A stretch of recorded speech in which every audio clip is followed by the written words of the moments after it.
kind of talk about some of the research. There's been a lot of research that's gone on for the last several years across the Southeast.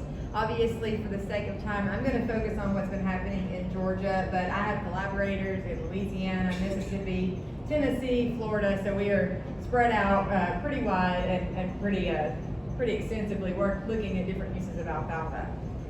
So my program is a very applied research program. I look at some of the producer questions that we have and how can I get better answers for those producers.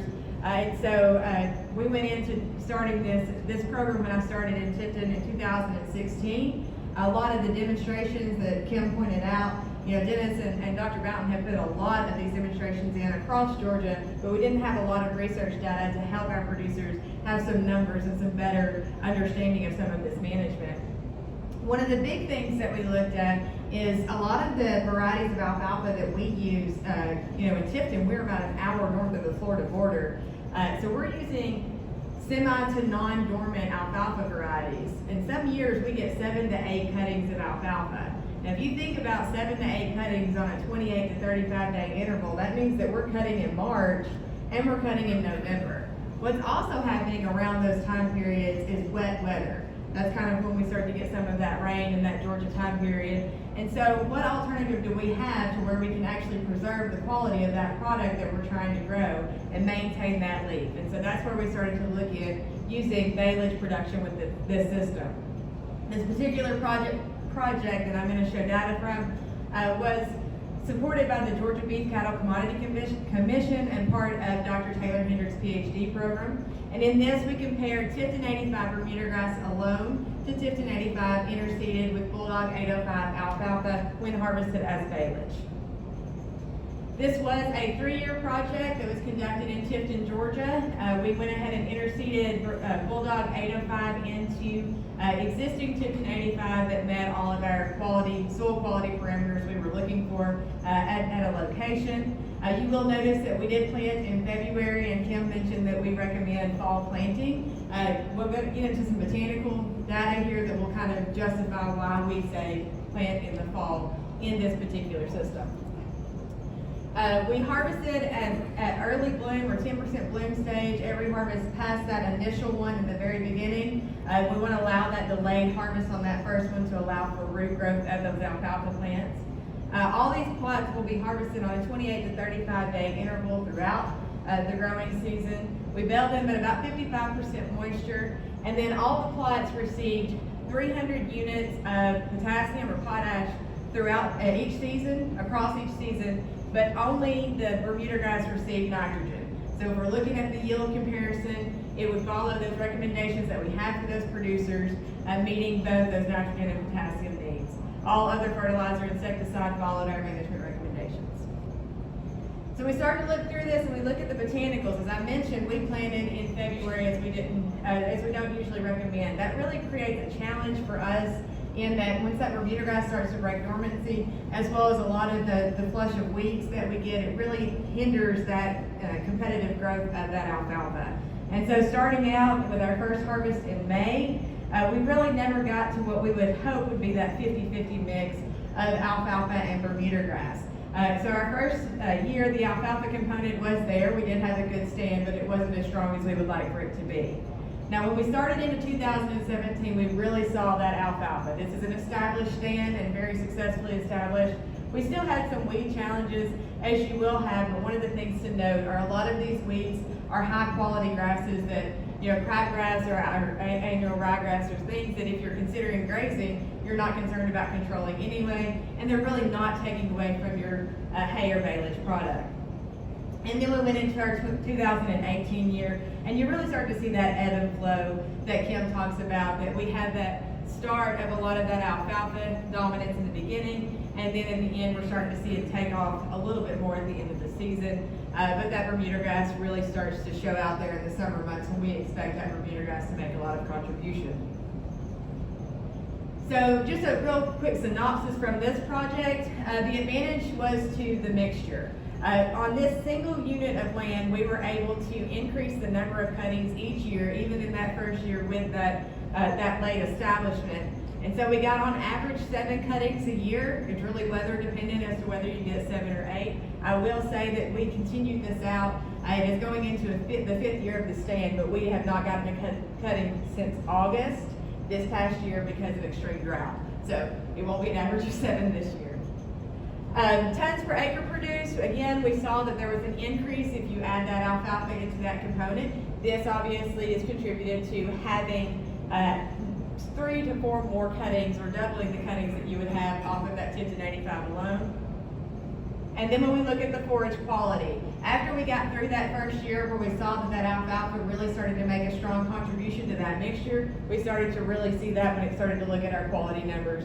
Our crude protein, our TDN, and our RFQ consistently stayed higher when you had that alfalfa component in that mixture. So this also coincided with a project that we had ongoing with Mississippi State and Louisiana State University, where we were looking at the utilization of alfalfa within a Bermuda grass system for its nitrogen benefit, okay? So in this one we had, it was a 2-year project, 2018-2019, and we had 6 2-acre paddocks randomly assigned to 3 different treatments.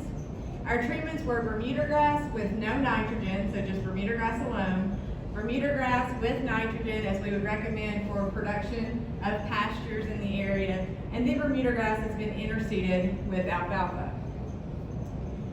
We interseeded the pastures of with Bulldog 805 in October of 2017. In this particular project, we did use that 7-inch row spacing. It did impact the ability of us in our mixtures, because you really had to hammer it hard early on, because you had so much alfalfa out there you couldn't get to that Bermuda grass. So even in some of our grazing, I think that in our next project we are adjusting that to that 14-inch row spacing to get that mixture we're looking for. All fertility and insecticide applications follow our current recommendations, and then our Bermuda grass plus nitrogen treatments receive 80 pounds or 80 units of nitrogen, split applied twice across the season. We did use put and take stocking management on this particular project, where we had 2 tester steers, 4 to 5 weight stockers, and then we used grazers that were added or removed based on forage availability. The first year we did see a significant number of grazers. The second year, 2019, if anybody was in South Georgia, there wasn't anything growing. So we were glad to have testers out there for the amount of time that we did. The interesting thing that we did with this particular project, prior to grazing, we went and took those 2 acres and we equally split them into three different sections, so that we would be able to graze this entire area continuously on a rotation. So we had a 7 to 10 day rotation. We rotated based on forage availability, and then that would allow between 14 to 20 days of rest per section. The other interesting thing was this was a completely temporary system. So we went out and we planted in our 2 acres, and we used temporary fencing. We used temporary waters. We used the Quick Connect system for our watering system, and we also had temporary shade. So every 7 to 10 days when we moved the calves, we checked their forage availability. We were moving a whole bunch of other things. And so we got to learn a lot about, we've done a lot of intensive grazing and rotational grazing, but a lot about that labor input that you have to put out there. So I think the students finally got it figured out real quick at the end. Throughout, we did a pre and post graze forage collection, RPM readings, and did quadrats to determine forage availability, botanical composition, and nutritional value. And from a livestock standpoint, we weighed an initiation, conclusion, and 28 to 30 day intervals in between. So when we get down to it, we start to look at the days of grazing. In the first year, both years we started grazing in May, in that later May time period. Now, if you are a Bermuda grass producer, you would say Bermuda grass isn't really growing in May, right? But as I mentioned in the Bailage study, we have a lot of contribution from annual ryegrass and other grazable forage species that are out there. And so we were able to go ahead and start grazing both years in that mid-May time period, and as we got through that rotation, that Bermuda grass was starting to come on and make a more significant contribution. In 2018, we were able to graze from mid-May to mid-September, and we got 122 days of grazing. Unfortunately, in 2019, the drought hit pretty significantly in the May and then after June again, time periods all the way into August, to the point that we didn't have anything out there, barely even crabgrass. So we had to end that. Only got 87 days in that second year. Now when we start to look at our animal performance parameters, everybody likes to look at average daily gain, and so we do have those average daily gain numbers, but you really don't see much of a difference when you start to look at that. So the real thing to think about is that gain per acre. And so when you add that alfalfa component, you really start to increase that potential gain per acre. So that's where we see a big takeaway. Now, several things we've taken away from this project that we're actually going to translate into our next project is 20 days, 21 days, not enough rest. All right, so we needed 4 splits for sure on those 2 acres to make sure we're past that 28 to 35 day interval. The other is the first year was a very wet year, so we were able to keep adding to those alfalfa. We had several animals that were grazing on those alfalfa containing treatments, whereas in a drought year, we had to go as bare minimum as we could everything. So it's always learning, right? So our conclusion currently, again, is advantage to the mixture. Alfalfa Bermuda grass mixtures are definitely going to be a viable option for our southeastern stocker cattle producers, especially if you're looking to reduce the dependence on those synthetic nitrogen sources. Now, if you want more details and all the data that we can put on a poster, poster number 11, Justin Burt is my PhD student, and he is going to be presenting that information. So after this, you all can go talk to him about all the fun that we have with this project. So from this, we've also determined that our grazing recommendations really need to be redefined. We were looking at a lot of the data that exists, and of course with these mixtures, because we're not the original people to think about putting these mixtures in, the first person to put alfalfa into Bermuda grass would have been Dr. Glenn Burton years ago down in Tifton. And so with these newer varieties, we've got to come up with some better management recommendations. And everything that we looked at either looked at alfalfa in monoculture or Bermuda grass in monoculture, but none of these things in mixtures. The other thing that we noticed is they gave you things based on height or based on frequency, but never the combination, even though we know that both the combination really has a big impact. And so how is that going to translate into grazing management? Now this turned into a NEPA-funded project between the University of Florida, the University of Georgia, and Auburn University, and also funded this workshop. However, we have some wonderful, great graduate students who are going to be presenting on this exact project at the Emerging Sciences Competition. Therefore, I recommend that you go listen to Ms. Katie Mason and Ms. Kaylin Gross after this at the Emerging Sciences Competition to get the results of that data. All right, so what is the next step?